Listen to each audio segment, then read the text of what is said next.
Greetings. I'm Coach Louise, and we are here today to ask you to join us on a very important issue. It's regarding the Christian Doctrine of Discovery, which in the 1400s included several Papal Bulls.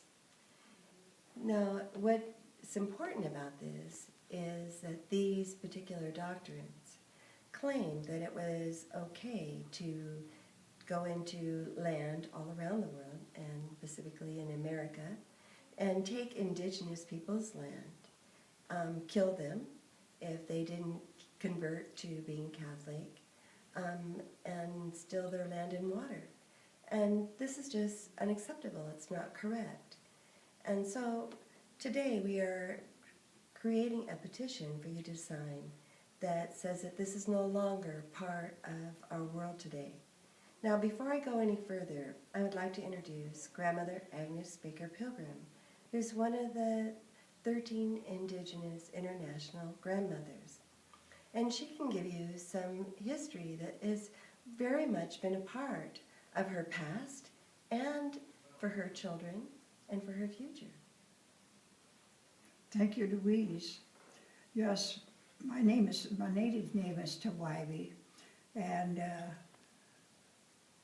I'm getting up in years now, and I would like to have this edict that was done by the sixth Pope at the Vatican in 1493. And in it, it said for the powers to go around the world and search out the lands, and if they were occupied, to kill them. If they were pagan and heathen, to kill them and take the land. And this is what happened here in North America. When Columbus came to the East Coast, he saw that this land was occupied.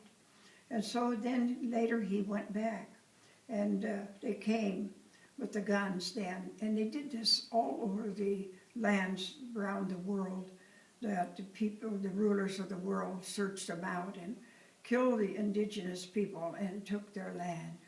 And so then when Columbus left, and then later came the guns to here in North America, killing our people, the First Nation people of this land, because they occupied this whole area in the northern continent and wiped out many of our tribal people because they weren't of the faith, meaning that they weren't Roman Catholic.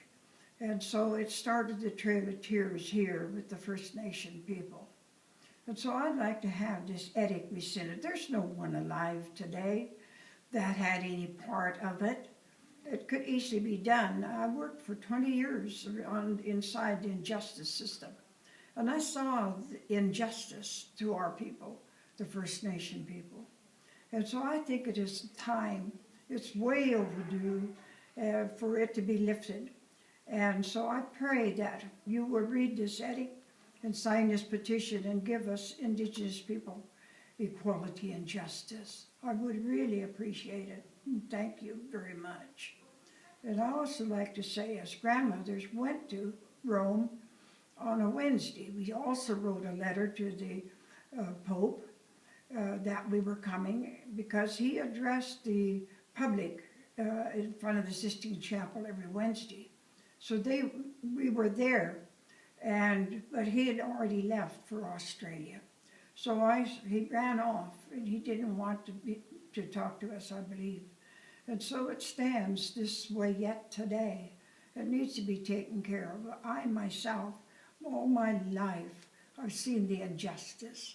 And I'd like to have it lifted so that the remaining years I have left, I can feel great for my children and my children's children, also my brothers and sisters' children's children, and for all indigenous people around the globe. Join us and help support us. I don't recognize this edict, but it is there. Please sign it and help us. God bless you. Oh. And I'm speaking for those of us who don't have Indigenous background, because basically we're actually all related in one way or another. And what affects one person is really affecting all of us. And for us to rely on one person, such as the Pope, to to have something over all of us is just incorrect. This, when you look at it and you read the Doctrines and you see that it wasn't morally correct then, and it certainly isn't now. Even your basic morals, even it doesn't follow our basic 10 Commandments. It's time for us to claim that it is not part of us anymore, that we are not part of this belief system, that we don't support it, we don't carry it, we forgive it, and we will no longer carry this in the future. That it is not part of us in our whole soul anymore. So by signing it, by millions of us signing it, we are joining together in a very strong claim that now and for the future, that this is no more. And together, we can heal the world. Thank you. Aho.